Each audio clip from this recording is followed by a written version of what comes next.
இனிமே கண்ணை மூடிட்டு கடலை எண்ணெய் வாங்கலாம். ஏன்னா மந்த்ரா கடலை எண்ணெய் இதயத்தின் தயாரிப்பு.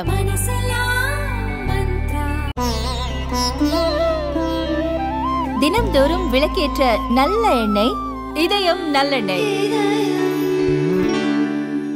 நடிகர் விஜய் கடந்த பிப்ரவரியில் தமிழக வெற்றிக் கழகம் கட்சியை தொடங்கினார்.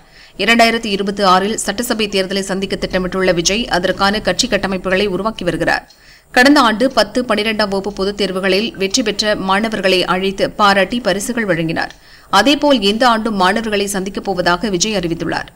10, 12ஆம் வகுப்பு பொதுத் தேர்வுகளில் வெற்றி பெற்றவர்களை வாழ்த்துகிறேன். மற்றவர்கள் தன்னம்பிக்கையுடன் முயன்று வெற்றி பெற வாழ்த்துக்கள். உயர்கல்வி இலக்குடன் பல்வேறு துறை சார்ந்த வெற்றிகளை குவித்து வருங்கால சமூகத்தின் சாதனை சிற்பிகளாக வலம் வர இதயபூர்வமாக வாழ்த்துகிறேன். விரைவில் நாம் சந்திப்போம் என நடிகரும் தமிழக வெற்றிக் கழக தலைவருமான விஜய் கூறியுள்ளார்.